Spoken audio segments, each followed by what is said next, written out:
बहुत ही महत्वपूर्ण घटना का जो कि 7 तारीख को हुई थी उसका एक खुलासा होने जा रहा है।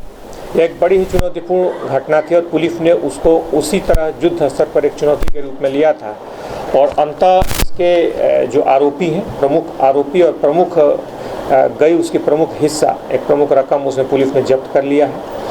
जानते हैं कि 7 तारीख को रचना टावर में एक घटना हुई थी जिसमें सुबह के वक्त 2 अज्ञात अपराधी उस रचना टावर में आए और उन्होंने वहां पर पिस्टल दिखा करके लगभग 11 लाख रुपए के आसपास उसमें लूट कर दी थी। और अंततः जो कड़िया निकल के सामने आई, कुछ दिनों पूर्व उस एक कर्मचारी ने जिसने कि इस कंपनी को छोड़ दिया था, उसके दिमाग में इस तरह का षड्यंत्र छोड़ने के साथ ही लगातार कायम था। उसने कुछ ऐसे आरोपियों से संपर्क किया जो कि पूर्व में कई इस तरह के अपराधों में रह चुके थे। खासतौर पे एक वो कर्मचारी जिसका नाम मदन सेन है, वो जब बैतूल जेल में बंद था उस दौरान उसको वहाँ के कुछ दूसरे अपराधियों से मुलाकात हुई थी जो कि दूसरे लूट की वारदातों में शामिल थे। वहाँ पे दूसरी लूट की वारदातें कर चुके थे। इनसे मिलकर संपर्क में आने के बाद उसने छोड़ने के साथ ही तय किया 2 माह पूर्व कि यहाँ पर कोई वारदात हमें करनी है और लगातार इनके साथ उस प्लानिंग को, उस षड्यंत्र को लगातार वो अंजाम देने के लिए तैयारी करता रहा। अंततः उसको पता था कि जिस दिन घटना होनी थी उस तरह से पैसे उस खास दिन को जमा होने हैं। इसके आधार पर उसने इन बदमाशों को जो कि दूसरे राज्य से थे, खासतौर पे उत्तर प्रदेश में ये मुजफ्फरनगर के पास अमरोहा है, वहाँ के अपराधी हैं और वहाँ से इन्हें बुलाया। आने के साथ ही स्थानीय स्तर पर वाहनों की इसने व्यवस्था की और उसके साथ ही ले जा करके इसके द्वारा जो सुविधाएं वहाँ मुहैया कराई गई वहाँ पास में छोड़ दिया गया, उसकी रेकी की गई, रेकी के साथ ही पूरी जानकारियाँ दी गई और उसके बाद जब इन अपराधियों ने वारदात कर दिया तो वारदात को करने के बाद उन्हें पुनः वापस सुरक्षित छोड़ा गया। क्योंकि पुलिस के पास प्रारंभिक दौर में कोई भी सूचना नहीं थी, इसलिए इन तक सीधे पहुँचना बहुत ही मुश्किल था। आरोपियों के फोटोग्राफ तो मौजूद थे लेकिन उस फोटोग्राफ को पहचानने के लायक तत्कालिक कोई भी जानकारी उपलब्ध नहीं थी, इसलिए पुलिस एक एक कड़ियाँ जोड़ करके आगे बढ़ती रही। अंततः जब तमाम सूत्रों को जोड़ करके पुलिस ने जानकारी निकाला, उसके आधार पर इस व्यक्ति की सहभागिता, मदन फिनिश की सहभागिता इसमें काफ़ी हद तक तथ्यों, सूचना और तकनीकी जो हमारे पास स्रोत थे उसके आधार पर इसकी लगभग पुष्टि होने लगी। इसमें पुलिस ने और जानकारियां निकाली। अंततः 2 अन्य आरोपियों की पहचान हुई, उनके डिटेल्स निकाले गए संबंधित जिलों से। चूँकि हमारे पास फोटोग्राफ्स थे इसलिए उनको पहचान किया जाना संभव हो पाया और अंततः उनकी पहचान कर ली गई। हमारी मुख्य तौर पे क्राइम ब्रांच की टीम यहाँ से विशेष तौर पर यहाँ से गई और बड़ी ही लगातार मुस्तैदी के साथ, काफ़ी कठिन श्रम के साथ न सिर्फ घेराबंदी की बल्कि उन आरोपियों को ऐसे इलाके से पकड़ा जहाँ पर पूरा अपराधियों का गढ़ था। ख़ासतौर पे यहाँ पे 11 उसमें हमारे जवान थे, 11 लोगों की टीम थी और उसमें जिन इलाके से पकड़ा गया उसमें ख़ास तौर पर वहाँ पे पूरा आपराधिक एक बड़ा इलाका था जिसमें पहचान करके और पकड़ पाना मुश्किल था। इसमें डीसीपी क्राइम ने बड़ी महत्वपूर्ण भूमिका निभाई, लगातार एक बेहतर समन्वय किया वहाँ स्थानीय पुलिस के साथ में और अंततः एक आरोपी को वहाँ से, जो मुख्य आरोपी था जिसके हाथ में पिस्टल थी, उसको वहाँ से पकड़ लिया गया, जिसके पास एक तत्काल लगभग इसके लूट किए गए लगभग 4.5 लाख के आसपास की रकम भी उसमें बरामद हुई है। यहाँ जो व्यक्ति पकड़ा गया है उसके पास से भी रकम बरामद हुई। तो कुल इस मामले में अभी तक लगभग 6 लाख के आसपास रकम लगभग बरामद हुई है। इसमें पिस्टल बरामद कर ली गई है जो कि उस घटनास्थल में घटना में प्रयोग की गई है। इसमें 4 राउंड बरामद किए गए हैं जो कि घटना के समय इन अपराधियों के पास थे और इस घटना से जुड़े अन्य तथ्यों की भी पुलिस ने इसमें तस्दीक की है। इसमें एक महिला की भूमिका भी सामने आई है। शुरुआती दौर में इस घटना को करने में एक महिला के द्वारा इनको ज़रूरी सुविधाएं और ख़ास तौर पर उस स्कूटी पर इन आरोपियों को लेकर के जाने में एक महिला की भूमिका सामने आई है, जिसको पता था कि यह वारदात होने वाली है और उसने अपने स्कूटी का इस्तेमाल करते हुए खुद बिठा करके उनको जहाँ तक छुपने की जो जगह थी, पूर्व निर्धारित जगह थी, वहाँ तक छोड़ने में महत्वपूर्ण भूमिका निभाई। उसे भी पुलिस ने गिरफ्तार किया है। इसको भी इसके बदले में कुछ इन्होंने रकम भी दी थी जो जब्त की गई है और साथ ही साथ इस पूरे प्रकरण में लगभग 6 लाख के आसपास की रकम जब्त की गई है। इसमें कुल जिसमें स्कूटी एक जब्त की गई है जो घटना में प्रयुक्त थी, इसमें पिस्टल जब्त की गई है, इसमें 4 राउंड जब्त किए गए हैं और साथ ही साथ इसमें 3 आरोपियों को पुलिस ने गिरफ्तार किया है जो इस घटना के पीछे जिनकी महत्वपूर्ण भूमिका रही है।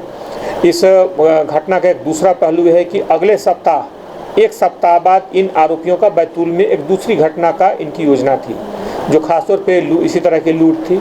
एक व्यक्ति जो कि इस तरह के कंपनी में काम कर चुका था और उस तरह की कंपनी से जुड़ी बारीक जानकारियां थी, उसका दुरुपयोग करके वो अपराधियों के साथ मिल करके इस तरह की वारदात को अंजाम देने की कोशिश की। यहाँ पे उसने वारदात की और दूसरे वारदातों को शायद न पकड़ा था तो उसके पहले कि अंजाम देता, पुलिस की मुस्तैदी से वो पकड़ा गया है। जो टीम है हमारी खास तौर पे इस पूरी टीम ने, जिसमें थाना क्राइम ब्रांच की टीम है, गोविंदपुरा की टीम है और हमारे जो अधिकारी हैं उन्हें सभी को पुरस्कृत किया जा रहा है। इसमें 30,000 रुपये का पुरस्कार भी घोषित किया गया था, तो इसमें पूरी टीम को इसमें पुरस्कृत किया जाएगा। देखिए, ये बहुत गंभीर घटना थी और इसकी गंभीरता को देखते हुए पुलिस कमिश्नर भोपाल स्वयं ही घटनास्थल पर पहुंचे थे। उनके साथ में अतिरिक्त पुलिस कमिश्नर श्री अवधेश गोस्वामी और डीसीपी जोन 2 श्रीमती श्रद्धा तिवारी, क्राइम ब्रांच के डीसीपी श्री अखिल पटेल और अन्य वरिष्ठ अधिकारी स्पॉट पर गए थे।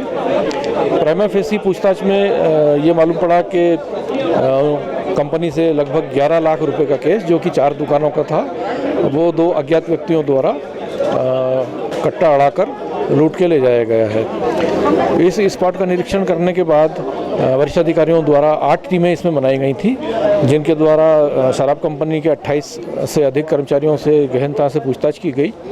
रचना टावर में रहने वाले निवासियों के संबंध में जानकारी एकत्रित की गई। वहाँ पे जितने सीसीटीवी कैमरास लगे थे उनके फुटेज इकट्ठा किए गए और इस तरह से 2 दिनों में लगभग 25 किलोमीटर के एरिया में लगभग 500 की संख्या में सीसीटीवी फुटेज का जो है विश्लेषण किया गया। जो संबंधित मोबाइल नंबर थे करीब सैकड़ों की संख्या में, टेक्निकल हमारे क्राइम ब्रांच की टेक्निकल टीम से उनका भी एनालिसिस करवाया गया और इस तरह से आगे गहराई में जाने के बाद हमको ये ज्ञात हुआ कि एक इनका पूर्व कर्मचारी जो कि ड्राइवर था मदन लाल, वो हमें फुटेज में 2 अपराधियों को जिनके द्वारा घटना की गई थी उनको अपनी एक महिला परिचित की स्कूटी पे घटनास्थल तरफ लाता दिखाई दिया। उससे बुलाकर उससे पूछताछ की गई तो उसने घटना करना कबूल किया और उसके आधार पर फिर आगे किस रूट से वो आए थे, किस रूट से वो गए थे, इस तरह से पूरे साक्ष्य उसमें इकट्ठा किए गए हैं। आगे मदन लाल से पूछताछ में ये ज्ञात हुआ कि एक डबल मर्डर के केस में वो मुल्ताई बैतूल ज़िले में गिरफ्तार हुआ था, जेल में बंद था और वहीं पे इसकी 2 लूट करने वाले कुख्यात अपराधियों से इसकी दोस्ती हो गई थी।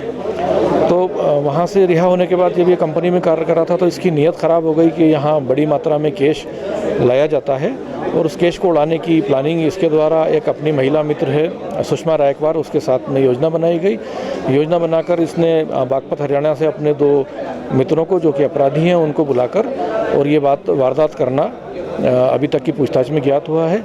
जो 2 आरोपी बागपत से आए थे वो गोंडवाना एक्सप्रेस से आए थे, उसके सीसीटीवी फुटेज रेलवे स्टेशन से हमें प्राप्त हो गए हैं। वारदात करने के बाद इसकी जो महिला मित्र है सुषमा रायकवार, उसके द्वारा अपनी स्कूटी से घटना स्थल से 15 किलोमीटर दूर तक उनको दोनों अपराधियों को छोड़कर उनको फरार करवाया गया है। उसके फुटेज भी पुलिस के द्वारा प्राप्त कर लिए गए हैं। अभी तक इन आरोपियों से लगभग 6 लाख की संख्या में कैश बरामद हो चुका है। बाकी कैश पूछताछ में इन्होंने अपने रिश्तेदारों के यहाँ बैंक अकाउंट्स में जमा कराना बताया है। उसका जमा करने का रिकॉर्ड पुलिस द्वारा प्राप्त कर लिया गया है और उन बैंक अकाउंट्स को फ्रीज करवा दिया गया है। इस घटना में प्रयुक्त स्कूटी है होंडा डियो, वो जब्त हो चुकी है। कुल 4 अपराधियों में से इस प्रकरण में 3 आरोपी, एक महिला आरोपी सहित अभी तक गिरफ्तार करने में सफलता प्राप्त हुई है। एक अन्य आरोपी चरण जाट, उसको भी अतिशीघ्र पुलिस द्वारा गिरफ्तार कर लिया जाएगा।